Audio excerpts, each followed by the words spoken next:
welcome back to my YouTube channel. If you are new, welcome, and if you are an old subscriber, thank you very much for being part of the family and continuing to show the love. Finally, I have decided to share our journey on how we got our visa, and that's the 189 visa, which is a permanent residence. And yeah, we are joined by my lovely husband, Mr. Nashitate. If you can maybe just tell us about yourself. All right. I'm Andreas. I am Happiness' husband. And yeah, what can I tell you about myself? Born in Name, raised in Joburg, worked in Name and RSA for some time, and now we're here in Australia. That's cool. Yeah. So yeah, like I said, I'll be finally sharing our journey on how we got our PR. And basically the reason why I asked him to join is because, maybe just a short brief, he started the process already in 2018, and then along the way I was added, and then in between we got a baby, so then we also had to add the baby. So I actually asked him to join us because then he knows better. He will know better than me because he started the process in 2018 and then we got married. That's when he added me. So that's why I've asked him to join us, because he, the master man, he knows the things. So yeah, Mr. Nash, welcome to the family, and please feel free to just give us the info. Don't hide anything from us, ne? Right. Okay, fine. Maybe just before we actually indulge, I just want to ask, so what actually, how did you get to know about the visa? And you know what? I got info about the visa from a mate of mine. So we're at work and we're just discussing possibly working outside the country. So I was telling him that I grew up in Joburg and I wanted to go work there again. So he said that, look, probably you can do much more than actually working in Joburg. You can actually probably go overseas, possibly Australia, since Australia is a big mining jurisdiction. So that's how I actually got the info on applying for the Australian. So cool. And then also, what motivated you? Like, what kept you going? Like, what kept you pushing? What was that thing that actually motivated you? Like, it's not an easy step to just decide, come on. Imagine, remember at that time you were just a single, you were a bachelor, you were just a single guy, and you decided, I am going to take this step until the end and I'm going to move out of this country now. Like, what just kept you motivated? Probably two things. The first one, I've already lived in multiple countries before, so it wasn't something new for me. I've lived in Joburg, lived in Name, so I've always wanted to work outside the country. Secondly, I feel my dad really gave me the best opportunity in terms of education, and I wanted to do the same thing for my kids. So I want them to have the best possible opportunities, and that's what motivated me to actually apply and come this side. That's so cool. Nice. Yeah. So maybe you should tell us now, what was it before you actually even just thought of the whole idea, or per se before you enter into the the website to just start with the process? What was the first step? I hope you have a pen and a paper, so you just take note of what you need. So yeah, maybe what was the very first step you started with? First step is just go on the government website. So it's I think it's imi.homeaffairs.gov.au. So I logged onto the website and then I typed in permanent residence. What came out was the 189 skilled independent visa. So that's the one that we applied for, and that's the one that we got. So I read up on the visa, what are the requirements, what do I need to do, and then I just started. So I realized that the very first step before I could actually do anything is actually get an English test. So I got an English test in Windhoek. It's called an IELTS test, and you get it through the British Council in Windhoek. So you basically, is it an online, or you go to the British Council itself physically and do a registration? How did you Everything. Because remember, there are a lot of people that don't even know where to start with this whole process. Everything is online, so you just go on the British Council online. You select the test date. You put in your details. You pay the fee. At the time, I paid $3,500 name dollars. And that was 2018, right? Yep. So probably fees have increased by now. Yeah. Yep. Paid the fee, got a date, and then I wrote a test on that day. So the test comprises of 4 parts. So it's listening, it's reading, it's speaking, and verbal comprehension. So ideally, you would want to get 8 out of 10 for each of the 4 subsections. Because if you can get 8 out of 10 for each of the 4 subsections, you get maximum points for the 189 skilled independent visa. So yeah, the 189 independent visa, it's a point-based system. So you are given points based on your English test, education, work experience, age, and a whole lot of other factors. So ideally you want the highest points possible so that you can be invited to apply for a permanent residence visa. Okay, so maybe just to take you back with the English test, did you have to attend classes for it, or how did you do it? I just did everything by myself. I didn't attend any class, so I read up on what do you need to do to actually prepare for this test. Everything is on their website, on the British Council's website. I did some of their mock tests that are available on the website. And yeah, when the day came to write the test, I went in there and gave it my best shot. Guys, to be honest, I just asked that so he just gives his side of the story. I also did the test. It's not really difficult, and you can actually just practice more. There's YouTube info. You can go on YouTube and just like train yourself. Basically, you don't need a tutor for it or whatsoever. You can basically also just do it yourself. So that was step 1. Yep. Step 1 is to write your English test. Yep, and I can't emphasize, you must try and get 8 out of 10 for all the 4 subsections of the test.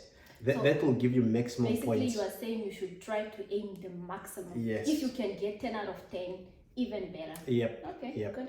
So that's step 1, your English test with at least the maximum results you can get. Yep. If you can get 10 out of 10, that's super. Yep. Okay, step number 2. Step number 2 is occupation. Sorry for that. And I think, yeah, you said you spent 3.5. So 3,500 for the English test, and that was in 2018. So probably now it has increased again. So yeah, just do the right research. Sorry, can you continue? Right. Step number 2 is occupation. So what did you study? So depending on your occupation, you might be eligible for this visa. Some occupations are not eligible for this visa. So how this visa works is it depends on the types of skills that Australia wants in their country. That they are currently lacking. Yeah, that they are looking for. Okay. So it depending on your occupation, you might or you might not be eligible for this visa. So now in terms of occupation, first of all, you need to apply to your relevant professional body in Australia. So if you're a nurse, you apply to the Nurses Council. If you're a doctor, to the Doctors Council. If you're an accountant, to the Accountants Council. If you're an engineer, to the Engineering Council. Whatever your profession is. So once you apply to your professional body, they then assess your qualifications. So wait, when you're saying you're applying to your professional body, what are you applying for? You're applying for... What are the documents that you require for that application, and how do you go about it to get that application or to submit your application? Yep. So what are you applying for? You're applying to have basically a certificate or a letter from an Australian engineering body to say that yes, you are qualified. Or if you're a doctor, for you to come and work in Australia, you must be recognized by your professional body. Oh. Yep. Okay, it's like if you are a psychologist or whatever, you need to register with APRA. Yep. So something like that. Yep. Yep. Okay. Yep. Okay. So for example, the Engineering Council, you apply, they look at your qualifications. Where did you study? Is your dream? That's for? like engineering council. Yes, Okay. yes. They look at your qualifications to make sure that your qualifications are accredited in Australia, and then they also look at your work experience to make sure that yes, you do have the required number of work experience to work in Australia. Okay, so when, maybe just to summarize it up, basically what you are saying is step 2, you then apply to your To your professional body for the occupation. professional body. Yep. And now that you basically attach your CV, if I'm not wrong, because then you need to prove where you are working, right? Or I mean your years of experience, right? And then your degree. Yep. What else? Those are the two main ones. Those are the two main ones, basically. And with the CV, so it's the CV and your degree, right? Those two. And then you are applying now. You submit your application. How much do you spend then? Because you are... Oh, sorry. I think I just didn't emphasize it from the beginning. Sorry. When he was doing the application, he did it with our first time. So there were 2, right? Yeah. But for this stage of the process, it's just you. Yeah, obviously. So we'll get a degree. So yes, it's just for one person. It's just for him, but some amounts it's actually for 2, basically. But it will clarify when we are paying for 2, paying for 1, like that. But this one is just an individual payment. Yes. So how much did you pay for that? I can't recall, but I think maybe I paid, guess a range. If I have to guess, I think I paid close to 500 Australian dollars. You'll have to go and check and do your own research and check. I think you should just, for you to have an accurate budget, I would really recommend that you just go and maybe read up on all these, find out the fees, then at least you will have an accurate budget of exactly how much you need in total. Because remember this, I will still emphasize that these are 2018's amounts, or per se fees. And obviously fees have increased. That's obvious. So so you spend about, range roughly, he's saying it's 500, right? Australian dollars. So for this step 2 process, you basically need I'm just sorry for repeating it again. You basically need your CV, your degree, and then 500 Australian dollars. You do your own calculation. I'm sorry, but okay. So that's step 3. Step 2. And okay, now we need to move on to step 3, right? So is there something else you want to add? No.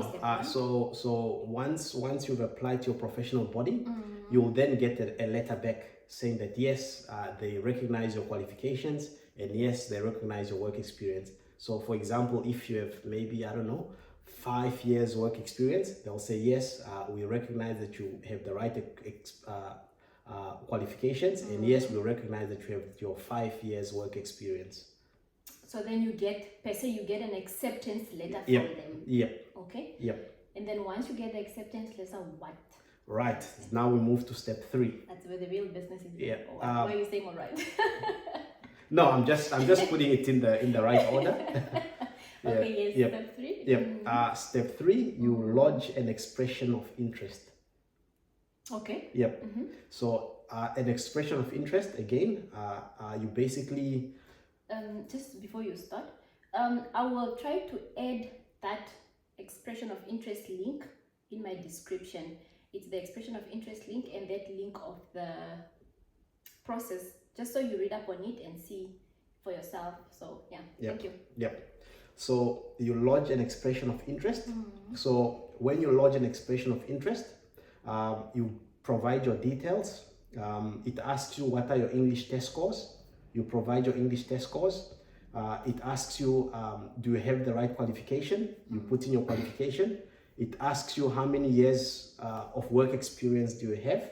You put in your number of years experience based on your professional body, what they've approved. Okay. Based on what they've approved. They also ask your age.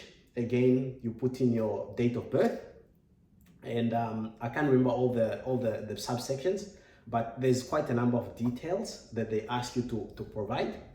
And then based on that, they give you a score. So it's a points-based system. I think the maximum points that you can get is 145 points. disclaimer, he's also not sure. Yeah, he's just assuming. Yep. Again, go back and do the research. Yep. Okay. I believe the maximum points is 145 points, and it's based on all those criteria. Okay. So ideally you want the highest possible points you can get, so that you can get invitation. You spoke about your qualification. Yep. You spoke about your years of experience. Yep. You spoke about English test. Yep. And the age. Yep. So what is the age? Again, it's You're not sure the, as well? yeah, the system the system gives you points based on your age. So so the older you are, the more points you get, or the younger you are? No, it doesn't work that way. Like from what I can recall, if you are between 25 and 30 years of age, you get the maximum points for age. But Sorry, if you are 25 to 30, you get the maximum points. Yeah. So you would recommend that the younger you are, basically, the more more points you earn. No, if you are younger than 25, you actually start getting less points. So, and again, if you are over 30, you start getting less points. You would recommend that if you are between 25 and 30, Yep. that's the best time to do the application, because then you stand a higher chance. That's correct. You score high points. Yes, that's correct. Again, in terms of the age, there is a maximum cutoff. So at 45 years of age, that's it. They don't accept you. Wait.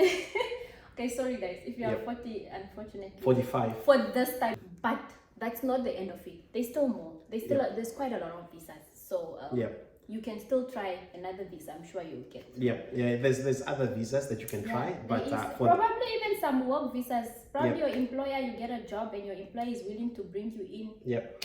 You can get. This is not the end of it for you. Yep. You're 40.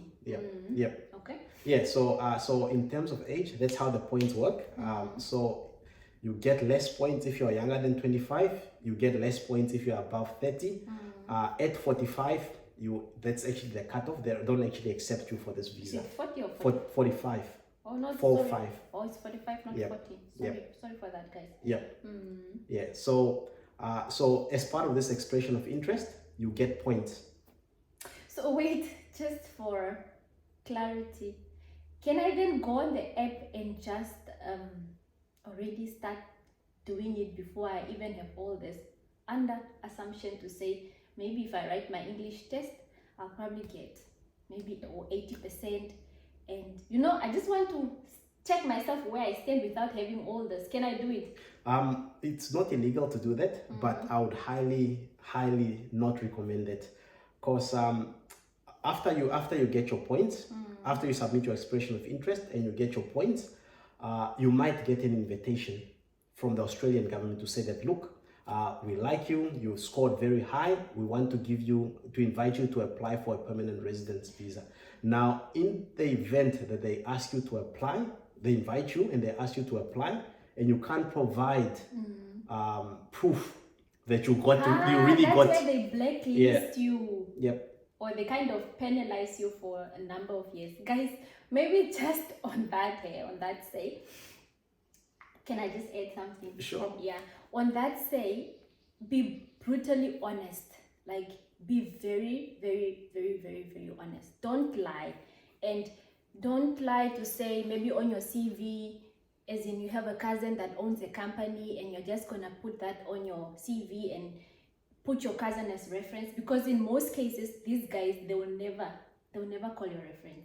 They'll probably call the company straight, right? I don't know, but they have their own way of doing it, and they are very thorough. All I can tell you is that they are very thorough. They will check everything that you've provided. So don't think you have a company you have a cousin that works for a specific company and you want to put her in, and just if they call it, she must pay. Don't do that to beg you up and say you are working there or you have worked there.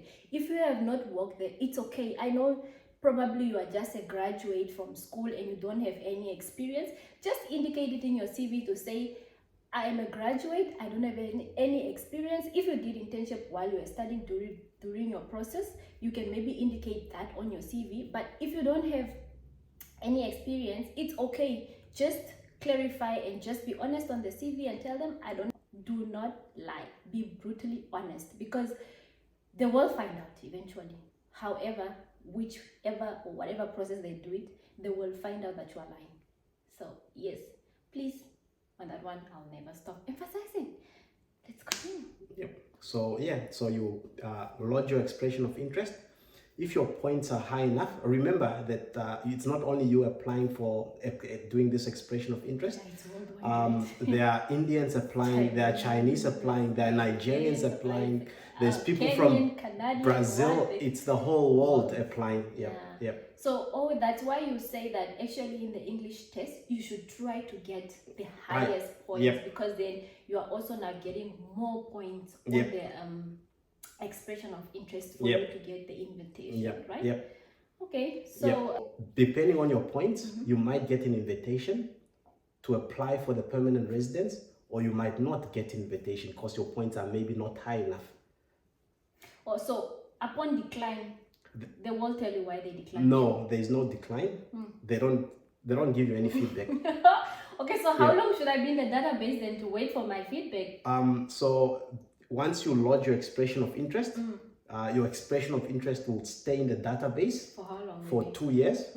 After that, it will be deleted, and you must apply. So maybe submit giving a another rough one. estimation once you submit your your expression of interest, maybe just from your own experience or per se from your own understanding, what would be the time frame, your waiting period? Again, it depends on the number of points that you have. If you have very high points, you might be invited the very week that you lodge your expression of interest. Oh. But if your points are maybe not high enough, you might just be waiting in the database, and you might not ever receive an invitation. Okay, I see you don't want to tell me exactly how. Because I don't have an answer. Okay, cool. Yeah, I don't have an answer. It's fine. Yep. It's okay. Yep. So then you now get after that, what happens then? You now get So you lodge your expression of interest. If your points are high enough, they send you an email saying that we have invited you to apply for a permanent residence visa. So yeah, congratulations. Yes. You have made it. Yes. Yes. That's not the end of it. Yeah. So no, so you haven't made it. That you just received an invitation. Okay. Yep. Okay. So that's step 3, right? Yep. Okay. Yep. Right. So you received an invitation to apply. Congratulations. Not many people make it that far. Let's be honest. Yeah. There's a lot of people that have applied and they don't make it. Yeah. Yep. Right. You receive an invitation to apply. Right. Then they ask you to provide all your documentation. So in your expression of interest, you said that you are 27 years of age. Please provide your ID, your passport, your birth certificate to prove that you are 27 years of age. In your expression of interest, you said that you have 10 out of 10 for your English test score. Please provide your English test scores. After you get the invitation, that's now when you start. That's when you have to start providing the documentation. That's correct. Okay. Actually, proof. Proof. Okay. You said that you have, I don't know, a doctor's degree. Please provide. So upon your expression of interest, you don't submit anything. No. You just rate yourself kind of on a system. You don't rate yourself. Just submit. Yeah, you don't rate yourself. You just submit what they're asking for you. Oh. Yeah. So usually you actually also don't have to lie here because. Yep. Okay, good. Yep. In terms of the step 3, you've lodged your expression of interest and you've received an invitation. Congratulations. Yep. So at invitation, that's when they give you 2 months. 2 months for you to provide all the relevant documentation. So your qualifications, your work experience, your certificate from your professional body saying that they've assessed your qualifications and your work experience. This is where they ask you to provide all the documentation. In addition to that, this is where now you can actually start adding your family members. Oh, okay. Okay. Before then you don't. Yeah, before then it was just yourself. Because obviously. Yeah, because you haven't been invited. Yeah. You're just. Trying. Yep. So makes sense. Anyways, so at invitation, this is where you can start adding your family members. Okay. Yep. So like for me at the time, I applied with our son. Romeo. Yep. So I provided his details as well, his birth certificate, his passports, what other documentations they were actually asking. So any dependent you have. Yep. That's when you add them now. Yep. From step for? Yep, during invitation. So so how the permanent residence permit works, or visa works, you get the permanent resident visa for yourself and your immediate family members. So that's your kids and your wife, your core family members. Oh yes. Yep. And and everyone gets their own independent visa. So my visa is completely independent from yours. So everyone has their own. You are individual on your own. You can work. Yep. You can. Okay, but that's a video for another. Yeah, that's a video for another day. That's true. But some days we'll discuss the benefits of the visa we have. And don't worry, we'll get there one. We'll share the video one with the benefits. So, that's true. Yep. Okay, yeah. So after you have now submitted and provided all the documentation, that's step 5. That's step 4. Step 4. Yeah. So once you provide the documentation, they ask you to pay a fee. At the time, if I recall, it was around 4,000 for myself. 4,000 Namibian money? Australian dollars. Yeah. Or so the only fee you paid so far, just to get it right, it's only the 3,500 for the English test, the 500 for what was that? Professional body. Yeah, and then the 4,000 for the invitation for the visa. So the 500, the 500 is 500 Australian dollars. Yep. And then the 4,000 is also 4,000 Aussie dollars. Yep. Yes. Yep. Only the 3,500 with the Namibian English. I mean my English left me. For the English test, that's 3,500. Yeah. Yep. Okay. I hope you are noting down the balances. Yep. So I had to pay, I think it was around $4,000 for myself, and then for our son, I had to pay another 2,000. 2,000. So in total is 6,000. Around 6,000. Plus minus. Again, I mean, you can go and do your own research, but those were the fees when I actually did the visa my time. Okay. Yep. Yeah. So then you now. Yep. You submit your documents, and you wait for a case officer to pick up your file. An Australian case officer to pick up your file, so they can go through everything and then approve or reject your visa application. Yeah, it's a long process. But don't get demotivated. It can be done. I mean, here we are, and we did it ourselves. We didn't go through an agent, migration agent. We didn't. We did our own visa ourselves, and it's not difficult. You can do it as well. If we can do it, you can do it. But I would recommend that probably you go through a migration agent. Yeah, because you had somebody that was kind of I had someone that could help me along the way. But and this is somebody that has already their PR, so they were actually guiding him, and I think the best is also really to go through an agent. And guys, please, I am not giving I don't give professional advice. So please do not ask me to guide you, because I also don't really know the process 100%. Just consult the agent, and I'm sure they will give you the right info. They will definitely put you through all the steps. And remember, agents. And agents know all the visas, so they can say, "Oh, look, you won't qualify for the 189, but you qualify for this one." Yeah, they will recommend the right visa actually. So and you know, the agents know most. They know the loopholes. They know all these type of things to say. They're professionals. If something is stuck, they will know where to go. They will know what to do. You know. And they know everything. So So now you got your. You applied, and now you are waiting for a case officer to be assigned to your file. So again, I think this was roughly a month after I submitted it was around 2 months after I submitted my documentations and paid the fees. A case officer picked up our files, and then they requested for more documentation. At the time, they asked for more documentation from Romeo, and I provided those documentation. But at the same time, I informed them that I'm in the process of getting married, and I would like to add my wife to the application. At that time, that's when now we decided to put the visa application on hold until we get married. You actually didn't decide; they decided for you. Well, probably. Because basically, if you are telling them I want to add somebody, you're going to freeze the process until you then provide the right documentation, and then we continue. Right? So, like I said, guys, this process is just a bit too long, because we started in 2018. December 2018. Yeah, we got married.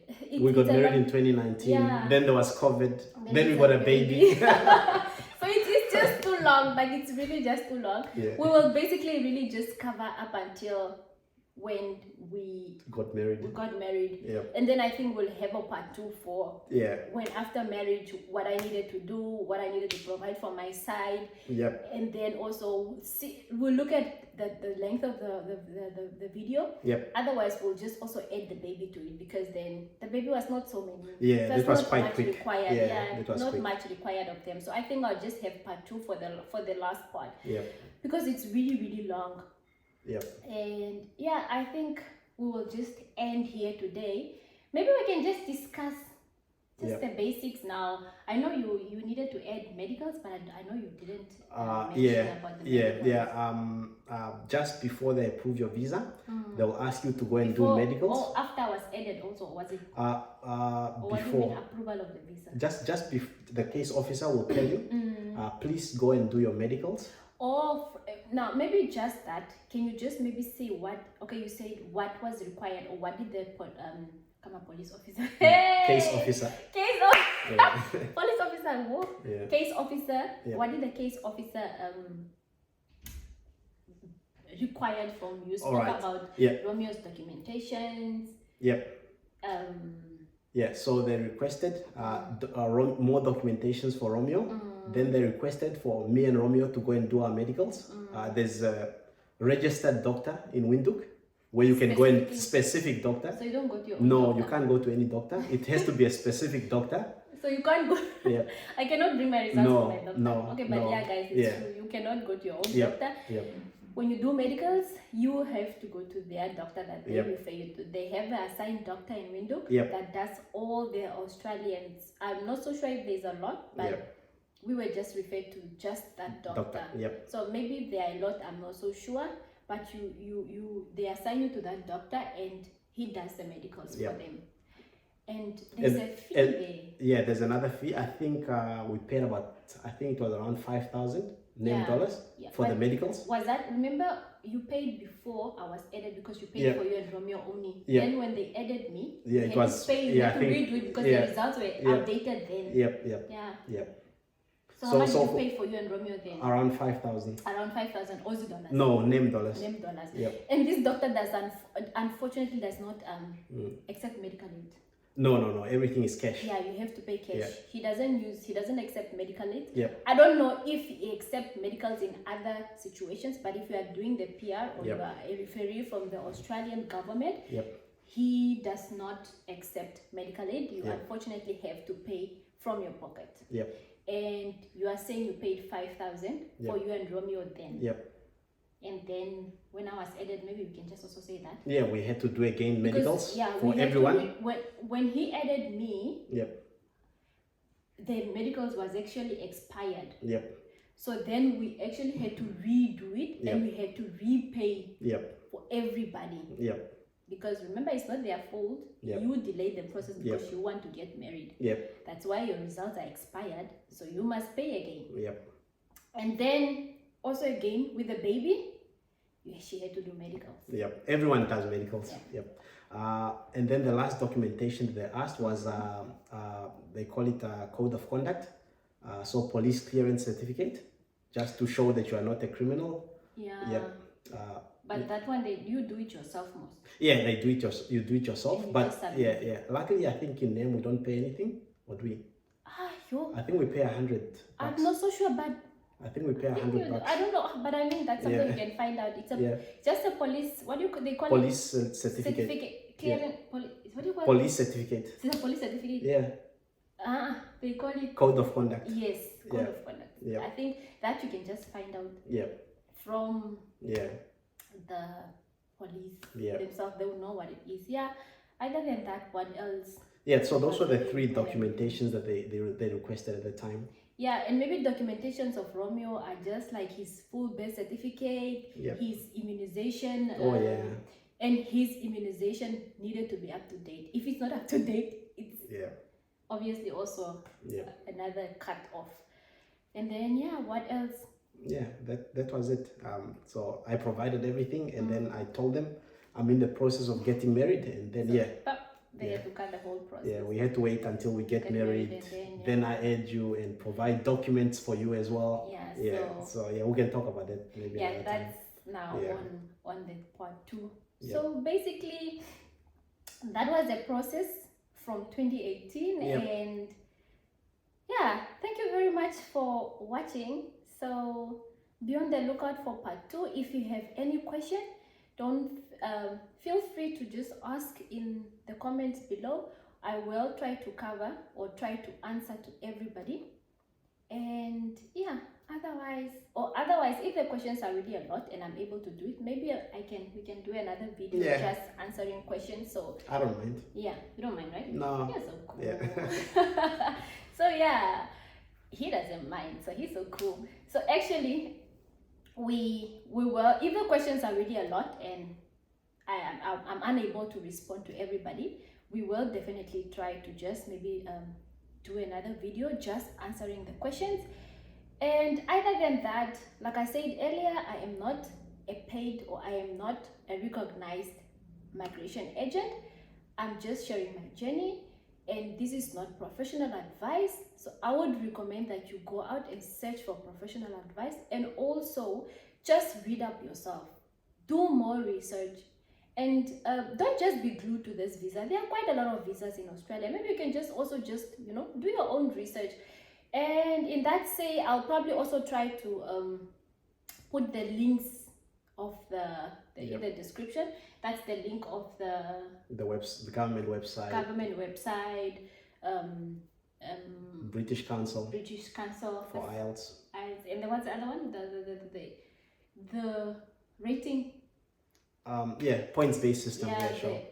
The interest, whatever. The expression of interest. The expression of interest. That one, I'll try to put all the links in the description. If not, then I don't know. But I will. Why wouldn't I do it? I'll do it. So yeah.